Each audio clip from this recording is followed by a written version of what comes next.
Good afternoon. So where do you see this connection between our logging practices and these landslides and flooding in our midst?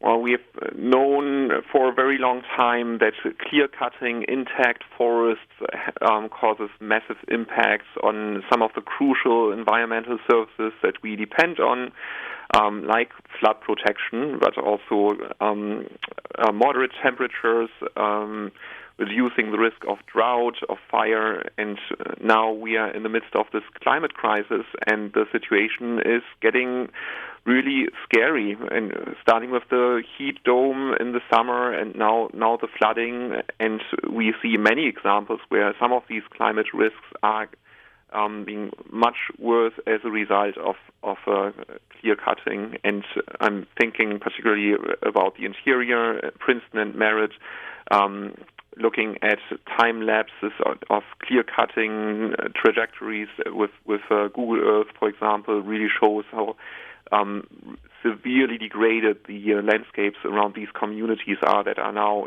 hit by flooding and thousands losing their homes.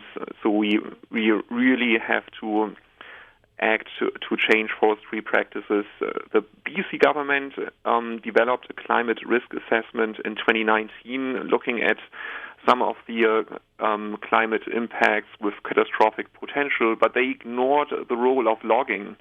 That's why Sierra Club BC commissioned an expert report. It's called Safe Communities, Intact Forests, and it identified that 9 of the 15 climate risks are directly influenced by logging practices such as clear cutting.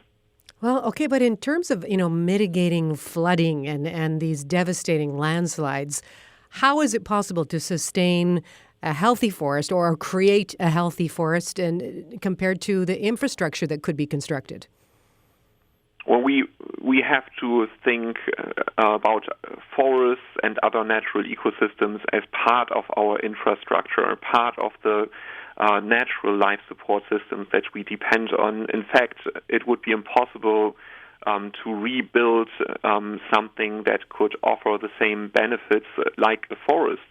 It's an amazing ecosystem, again, from moderating the flow of water to air condition, keeping the soil in the forest, keeping carbon in the forest, and sequestering more habitat for plants and animals. Of course, there's no way to rebuild, to repair some of the damage we are experiencing as a result of loss of intact forests with infrastructure of the technical nature.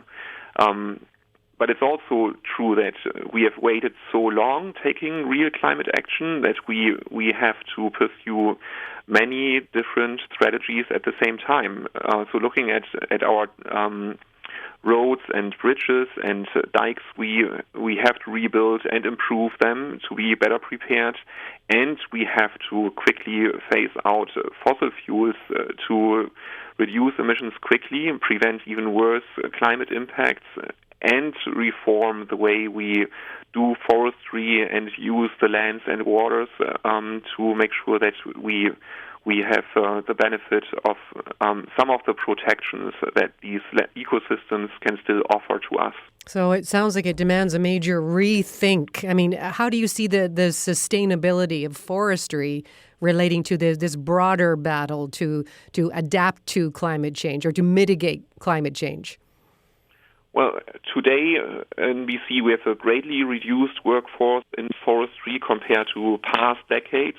Massive loss of jobs as a result of mechanization, of raw log exports, and we still have about the same stable rate of logging, but now causing much greater damages.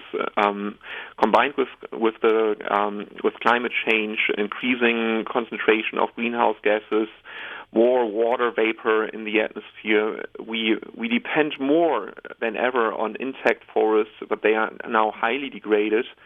And the damages are getting to the point with this event that we are currently seeing, where it's undermining the entire economy of this province and parts of the entire country with the disruption of infrastructure. So again, we really have to reform. We have to protect more of the remaining intact forests, following through with the old growth panel recommendations and fast before we have even more climate change impacts, and reform forestry to make sure that we have wood products and jobs, but without clear-cutting forests and ending practices like slash burning that are also fueling the climate crisis.